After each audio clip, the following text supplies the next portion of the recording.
June 1958, Lancaster, Ohio. A 17-year-old boy named Bob Heft sits at his grandmother's dining table with a pair of scissors and some iron-on fabric. His grandmother thinks he is ruining a perfectly good flag and refuses to help him. He works for 12 and a half hours straight. When he finishes, he takes it to school. His teacher looks at it, tells him it lacks originality, and gives him a B-. That B- project is now the official flag of the United States of America. It flies over every school, every government building, every military base, and every American embassy in the world. It has been to the moon 6 times. It has been planted on the summit of Everest. It is the most recognized flag in human history. And almost nobody knows his name. But here is what makes this story even stranger. The teacher who gave him that B- told him, "If you can get Congress to approve your design, I will change your grade." Bob Heft took that as a serious challenge. He wrote 21 letters to Washington. He sent his flag to his congressman. He made phone call after phone call for 2 years. In the summer of 1960, the phone rang at Bob Heft's house. It was President Dwight D. Eisenhower calling personally to tell him his design had been selected as the new official flag of the United States of America. Bob Heft drove straight to Lancaster High School. He found Mr. Pratt. He showed him the letter from the president. Mr. Pratt opened his gradebook, picked up a red pen, and changed the B- to an A. This is the story of the American flag. And I promise you, almost everything else you think you know about it is wrong. Betsy Ross probably did not make it. The colors do not mean what you were taught. The flag has been completely redesigned 27 times. And the 6 American flags currently standing on the moon have almost certainly turned completely white. Let us go back to the very beginning, because the American flag did not start the way most people think. Philadelphia, 1776. The 13 colonies have just declared independence from Britain. They have a new nation. They have a continental army. What they do not have is a flag. On June 14th, 1777, now celebrated as Flag Day, the Continental Congress passed a resolution. It said the flag should have 13 stripes alternating red and white, and 13 stars on a blue field representing a new constellation. That was the entire description. No mention of who should make it. No specification of how the stars should be arranged. No dimensions, no proportions. The loosest possible description of a national symbol. And this is where the most famous story in American flag history appears. The story of Betsy Ross. According to the legend, George Washington personally visited a seamstress named Elizabeth Ross at her home in Philadelphia. He showed her a rough sketch of a flag design with 6 pointed stars. Betsy suggested 5 pointed stars would be easier to cut. She demonstrated by folding fabric and making a single snip, and Washington agreed. She sewed the first American flag from that design. It is a wonderful story. There is almost no historical evidence it ever happened. The Betsy Ross story did not appear publicly until 1870, 93 years after the supposed event. It was told for the first time by William Canby, Betsy Ross's grandson, at a meeting of the Historical Society of Pennsylvania. Canby said his grandmother had told him the story before she died. He had no documents, no letters, no government records, no contemporary accounts, just a family story passed down through 3 generations. Historians have searched exhaustively for any contemporary evidence, any diary entry, any payment record, any letter that mentions Betsy Ross in connection with the first flag in 1776 or 1777. They have found nothing. The Continental Congress kept meticulous records of almost everything. There is no record of a flag committee meeting with Ross. No payment to Ross for flag work at that time. What historians have found is someone else entirely. A man named Francis Hopkinson, a New Jersey delegate to the Continental Congress, a signer of the Declaration of Independence, a designer by profession, submitted a bill to the government in 1780 claiming payment for designing several government symbols, including the American flag. Congress rejected his claim, saying other people had also contributed, but the bill exists. The claim exists. Hopkinson's involvement is documented in a way that Betsy Ross's simply is not. So, why does everyone know Betsy Ross and almost nobody knows Frances Hopkinson? Because the story appeared at exactly the right moment. In 1870, America was emerging from the Civil War. The country was traumatized and divided. There was desperate appetite for unifying national myths, stories about the founding that everyone could feel proud of, regardless of which side their family had fought on. A story about George Washington personally visiting a working-class widow and asking for her help, creating the symbol of the new nation, was exactly what people needed. It spread like wildfire. It was painted on murals. It was taught in schools. It was commemorated on stamps. By the time historians started questioning it seriously, it was already too embedded in American culture to dislodge. Today, the Betsy Ross House in Philadelphia is one of the most visited historical sites in the country.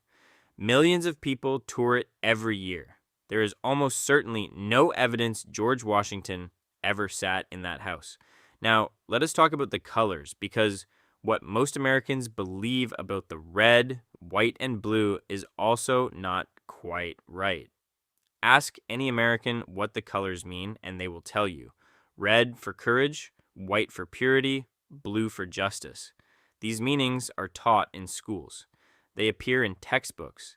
They are repeated at flag ceremonies across the country. The problem is, the Continental Congress never officially assigned any meaning to the colors of the flag. There is no founding document that explains what they mean. No resolution, no speech, no letter from Washington or Jefferson or Adams that says, "We chose red because it means courage." The color meanings that most people know actually come from the Great Seal of the United States, designed in 1782, 6 years after the first flag. The Congress did assign meanings to the colors of the seal: red for valor and hardiness, white for purity and innocence, blue for vigilance, perseverance, and justice. But these were the meanings for the seal, not the flag. They were simply assumed to apply to the flag as well because the colors matched. The official position of the United States government is that the colors of the flag have no official meaning. The meanings everyone knows are tradition, not law. Now back to Bob Heft and the story of why the flag has been redesigned so many times, because this is the part most people never learn. The original 1777 flag had 13 stars and 13 stripes, one for each of the original colonies. The logic was simple. Every time a new state joined the Union, add a star and a stripe. Except this very quickly became a problem. Vermont and Kentucky joined in the early 1790s, bringing the flag to 15 stars and 15 stripes. The 15-stripe flag became famous. It is the flag that flew over Fort McHenry during the War of 1812, the battle that inspired Francis Scott Key to write the poem that became the national anthem. The Star-Spangled Banner that Key wrote about was a 15-stripe flag, not the 13-stripe flag most people picture. But by the time 5 more states had joined, it was obvious the stripe system was not going to work. A flag that gained a new stripe for every state was going to become ridiculous.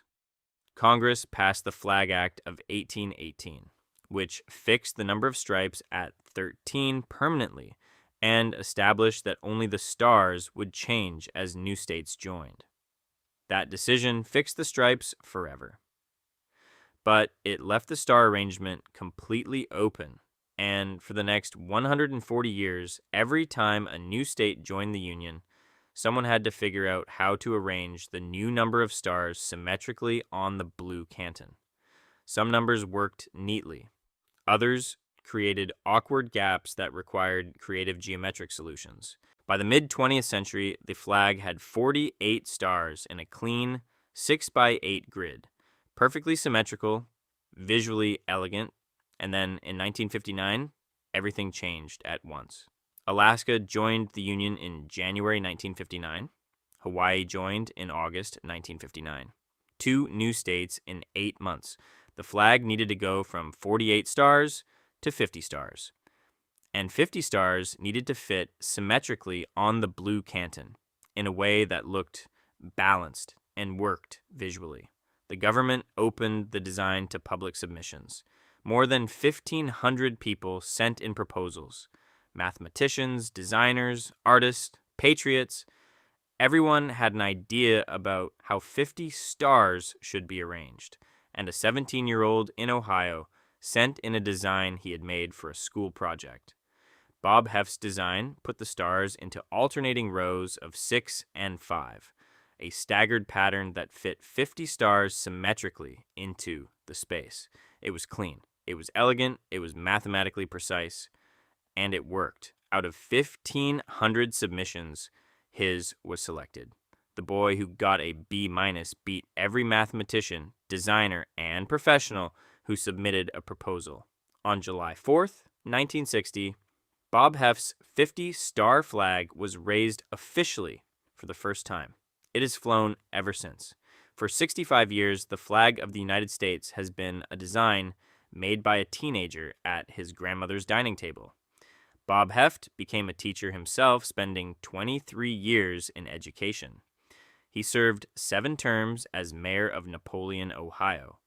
He gave over 200 motivational speeches a year in his final years, telling the story of his flag to school children across America. He died in December 2009 at the age of 67. His original flag, the one made at the dining table, the one that got the B-, sat in storage for decades. He once put it up for auction on eBay with a reserve price of $250,000. It did not sell. The Smithsonian was not interested either. The most important flag in American history could not find a buyer. Now let us talk about the moon, because this is the detail that stops people every time. There are 6 American flags currently standing on the lunar surface. Neil Armstrong planted the first during Apollo 11 in July 1969. 5 subsequent missions each planted another. All 6 are presumably still standing. The moon has no weather, no wind, no erosion to knock them down. But the moon does have something far more destructive than wind: radiation. The lunar surface is bombarded constantly by solar radiation with no atmosphere to filter it. The same radiation that fades flags and fabrics here on Earth, but concentrated and unrelenting. Scientists who have studied the question believe that the nylon flags planted by the Apollo missions have almost certainly been bleached completely white by now. The flags of the United States of America, standing on the moon, have probably turned white. There is one final thing about the American flag that most people do not know, and that surprises almost everyone when they hear it. The United States Flag Code, the law that governs how the flag must be treated, specifies in extraordinary detail how it should be displayed, handled, folded, and retired. It should. The United States Flag Code, the law that governs how the flag must be treated, specifies in extraordinary detail how it should be displayed, handled, folded, and retired. It should never touch the ground. It should never be used as clothing or bedding. It should never be used for advertising. It should never have any mark placed on it. When retired, it should be destroyed by burning in a dignified ceremony. These rules are widely known and almost universally ignored. American flags appear on t-shirts, on swimwear, on beer cans, on athletic uniforms. Technically, all of this violates the flag code, but the flag code has never included any criminal penalty for civilians who violate it. It is a statement of respect, not a law with teeth, which means the most regulated object in American culture is also one of the most freely misused. The American flag means different things to different people. To some, it is sacred, the physical embodiment of the nation and everything it represents. To others, it is a symbol whose meaning is contested. A reminder that the ideals it represents have not always been extended equally to everyone who lives under it. Both relationships with the flag are genuine expressions of engagement with what America is and what it is still becoming. What is undeniable is its reach. The American flag is the most recognized national symbol on Earth.